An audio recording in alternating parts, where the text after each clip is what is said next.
This is a problem about setting up a function that describes a relationship, and in this case it's a geometric relationship. We're talking about rectangles. And in math, a lot of times, especially in the stuff of algebra leading towards calculus, there's a tendency to use geometric problems a lot just because they're sort of neutral. Instead of showing an application from, say, economics that the biology students wouldn't care about, or an example from physics that the business students wouldn't care about, we typically show how things work using geometry problems because we know that everybody's had some geometry. Anyway, the key, especially if it's a geometry problem, the key to doing this is to draw a picture. And so they're describing a picture and they're using the letter L. And these problems, they'll always tell you like how they think you should be labeling these things. And so L is the length of the rectangle, so whichever side you decide is the length.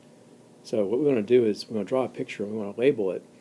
And the trick is, in order to have this be a function representation, even though when I would label this normally, I might say, that's the width and L is the length, and I use L because they told me to.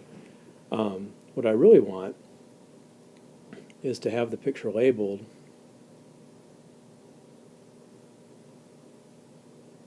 using only one variable. So in this case, they've told me the variable letter should be L, so I really want the labels for this picture to only involve L. And so that means I have to know how width is related to L. And so we read the problem, they have to give us that. The width of the rectangle is twice its length. And so that's a relationship. When you see that, the word is equals. And so we have width equals twice its length would be 2L. So instead of width here, I should have labeled this 2L. And so now I have a picture of a rectangle that's labeled using just one letter. And since it's a rectangle, this side would be L and this side would be 2L. So I have a completely labeled picture of a rectangle using only one variable. So that's what we want. So it's not so important that it's called L, but it's important that we don't have one variable. And since they're telling us to use L, that's what we decide on. So this is the picture that we want to base things on.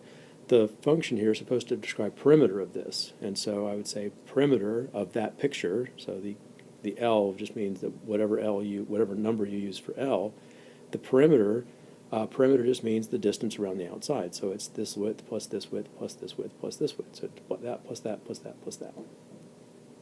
So L plus 2L plus another L plus another 2L. So if you add them up, that's 6L. So that's pretty straightforward. That would be the answer to that question. If instead of perimeter they had said area, if that was a different question that said area, I would say A of L, and I use my understanding of geometry and say, well, the area of a rectangle is just the product of its two dimensions, and so A of L would be L times 2L. Some problems might ask about how long is that diagonal, and I'd have to use the Pythagorean theorem. So depending on what they're asking geometrically, the key is to have a good picture in terms of one variable, and then whether they ask about area or perimeter or diagonals or whatever, you should be able to figure it out based on your labeled diagram.